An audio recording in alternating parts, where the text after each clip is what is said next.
विद्यार्थी मित्रों, आज हम पढ़ेंगे समांतर श्रेणी के बारे में। तो सबसे पहले इसका उपयोग कहाँ पे होता है, समांतर श्रेणी का उपयोग हम कहाँ पे करते हैं, कैसे करते हैं, इस प्रकार की सवाल हमारे कहाँ कहाँ पे मिल सकते हैं उनके बारे में यहाँ पे हम समझेंगे। जैसे हमारे दैनिक जीवन में अनेक चीज वस्तुओं का उपयोग किया जाता है। जैसे इन्होंने क्या बताया हुआ है कि अगर हम मधुमक्खी के छत्ते में देखें, इसमें कितनी मधुमक्खियां हैं। एक भुट्टा लेते हैं जिसको हम मक्का बोलते हैं, उसमें कितने दाने लगे हुए हैं, उनको हमें गिनना है, उनको बताना है। तो हम कैसे ज्ञात करते हैं, तो उसके लिए हमें कुछ संख्याओं का ज्ञान होना जरूरी है। जैसे अगर हम समांतर श्रेणी पढ़ते हैं तो सबसे पहले इसका बेसिक नॉलेज क्या होता है, इसमें सबसे छोटी छोटी चीजें क्या होती हैं वो आनी चाहिए। जैसे समांतर श्रेणी पढ़ते हैं तो उसका जो प्रथम पद लिखा होता है, प्रथम पद को हम ए मानते हैं। इसके बाद निकाला जाता है समानांतर, जिसको हम सार्वमांतर के नाम से भी जानते हैं।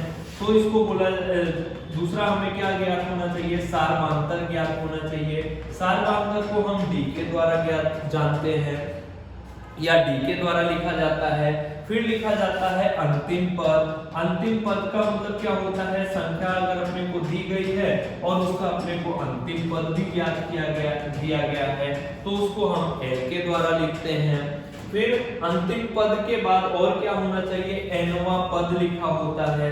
तो एनवें पद का जो हमारा सूत्र होता है उसको हम कोई एन लिखता है और किसी किताब में हमको टीएन लिखा हुआ भी मिलता है। फिर एन पदों का अगर योगफल है तो यहाँ पे लिखा जाएगा एन पदों का योगफल है। अगर एन पदों का योगफल ज्ञात करना है तो उसको हम एन से लिखते हैं। इन सारी चीजों के बारे में और पदों की संख्या, दूसरा क्या होता है, पदों की संख्या। पदों की संख्या को हम लिखते हैं n के द्वारा। अब इन सारी चीजों को सबसे पहले हमको रटना पड़ेगा। अब ये सारी चीजें हमको फॉर्मूले में मिलेंगी। ये सारी चीजें अगर हमको फॉर्मूले में मिलेंगे तो सबसे पहले हमको फॉर्मूला रटा होना चाहिए। जैसे कोई भी संख्या दे दी जाए, 2, 4, 6, 8, 10, इस प्रकार की संख्या हमारी दे दी गई।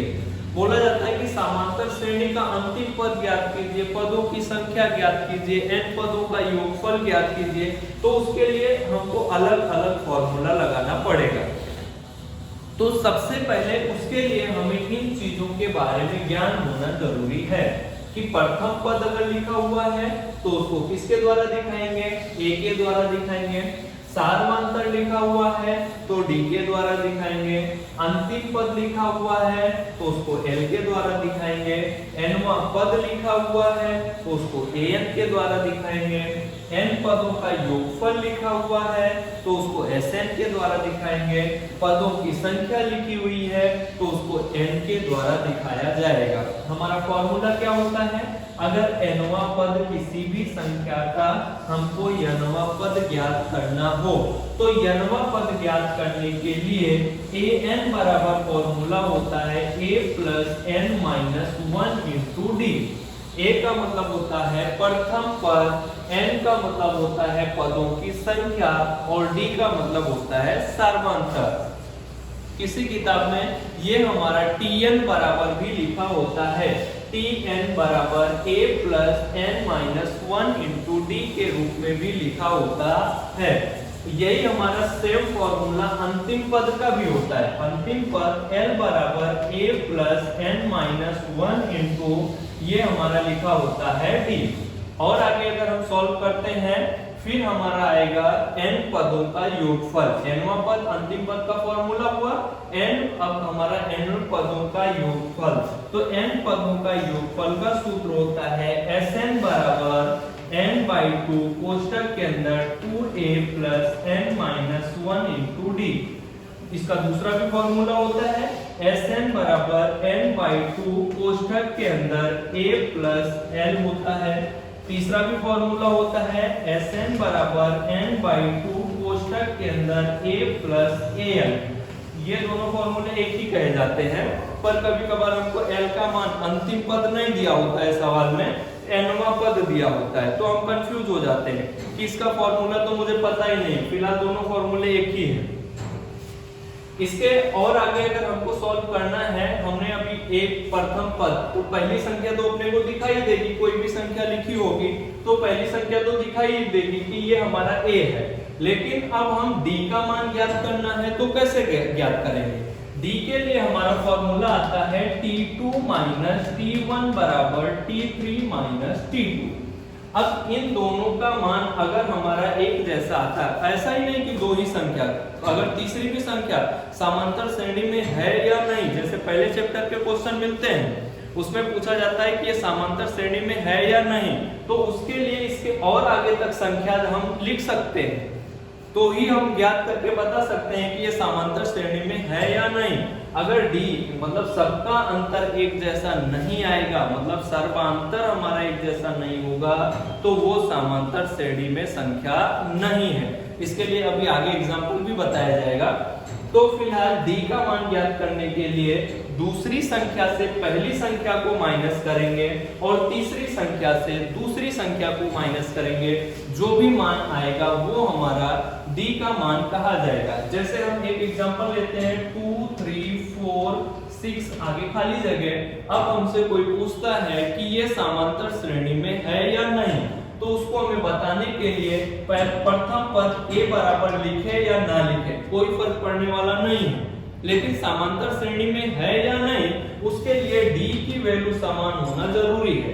जैसे हमने बताया t2 माइनस t1 बराबर t3 माइनस t2।